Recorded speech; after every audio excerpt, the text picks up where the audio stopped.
Miserere, adaptación del relato de Gustavo Adolfo Bécquer. Hace algún tiempo visité la abadía de Santa María la Real de Fitero y estuve revolviendo libros por la biblioteca del claustro. Y encontré un cuaderno de música muy antiguo con las hojas amarillentas. Era un miserere. No sé leer música muy bien, pero hojeando la partitura en latín me llamó la atención que las típicas palabras italianas que se usan como maestoso, allegro o vivace no estaban. Tampoco sé mucho alemán, pero se podían leer cosas como das Nichten des Knochen o también Knochen sin Knochen, algo así como huesos que crujen. Bastante macabro para un canto gregoriano. Al salir, pregunté a uno de los frailes y me contó esta leyenda. Hacía muchos años, en una noche lluviosa, llegó a la puerta de la abadía un hombre. Pidió un poco de fuego y algo de comer. Dijo que por la mañana seguiría su camino.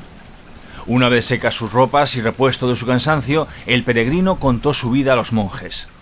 Era un músico alemán que venía de muy lejos. En su juventud fue famoso, tuvo éxito y eso lo arrastró a cometer un crimen. En su vejez buscaba redención. Se arrepentía, pedía perdón a Dios, pero no encontraba palabras. Un día se obsesionó con el salmo del rey David que comenzaba Miserere mei, Deus. Desde ese instante buscaba inspiración para componer una música para esos versos, un himno de dolor, grandioso, magnífico, perfecto, algo tan desgarrador que los ángeles al escucharlo llorarían y Dios no podría hacer otra cosa que perdonar su alma y su crimen. Había recorrido toda Alemania, Italia y casi todo el país en una romería sin final. No había encontrado nada y lo había escuchado todo. Varios monjes y gente de la granja de los frailes se habían acercado y le escuchaban en silencio. Entonces un pastor le preguntó si había oído el miserere de la montaña. No conocía ese cántico. Entonces el pastor le contó al músico una historia muy antigua. Ese miserere lo oían solo por casualidad algunos pastores que cuidaban por la noche los rebaños. En lo más alto de las montañas que rodeaban al valle, hubo hace ya muchos años un monasterio. Lo mandó construir un señor feudal con los bienes que iba a heredar su hijo al que dejó sin herencia por sus maldades. Pero al morir el padre, y como venganza el hijo mató a los monjes y los despeñó montaña abajo, y quemó y saqueó la iglesia una noche de Jueves Santo.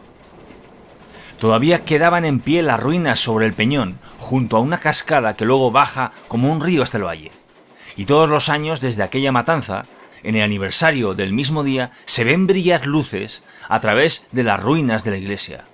Y se oye como una especie de música extraña y unos cantos lúgubres que se mezclan con el viento. Dicen que son los monjes que vienen del purgatorio a pedir su misericordia, cantando el mismo miserere que cantaban cuando murieron asesinados sin absolución. Los monjes se santiguaron, los pastores carraspearon, y el músico preguntó impaciente si todavía se repetía todo aquello. Era Jueves Santo.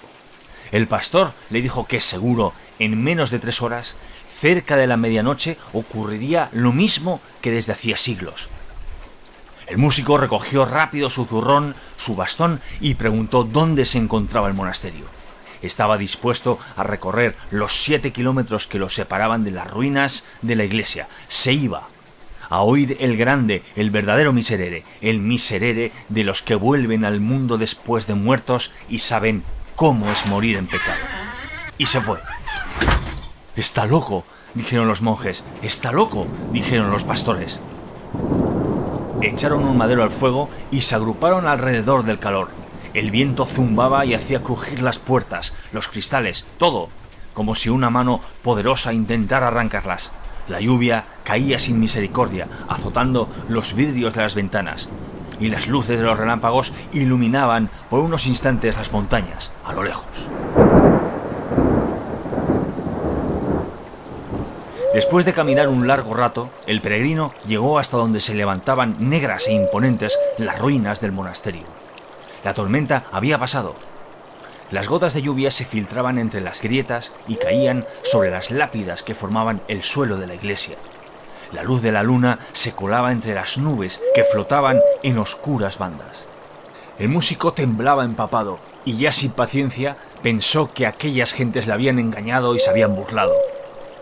Pero de pronto se oyó algo nuevo, algo inexplicable. El ruido que produciría un reloj segundos antes de dar la nota. Ruedas que giran, cuerdas que se dilatan, maquinaria que se agita y se dispone a despertar su mecánica. Y sonó una campanada, y otra, y luego otra, hasta 11.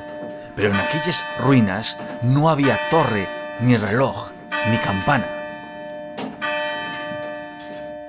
Aún no habían terminado los ecos de la última campanada cuando todo comenzó a iluminarse.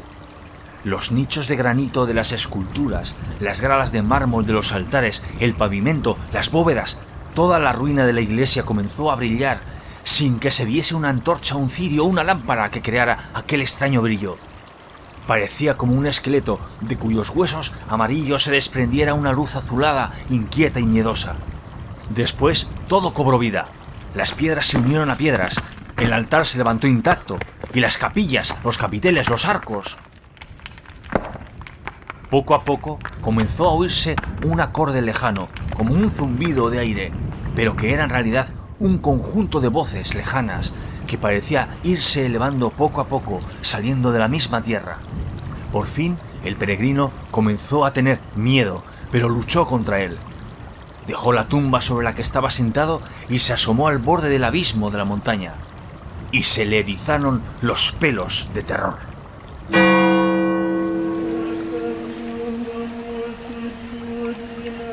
Vio los esqueletos de los monjes salir del fondo de las aguas, abajo, y agarrándose con los largos dedos de sus manos de hueso a las grietas de las peñas de la cascada, trepando, mal envueltos en los jirones de sus hábitos, trepando, llevaban caladas las capuchas y entre los pliegues se descubrían las descarnadas mandíbulas y los blancos dientes de sus calaveras.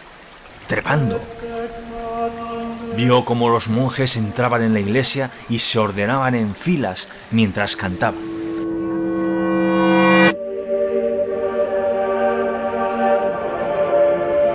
El músico, absorto y aterrado, creía estar fuera del mundo real.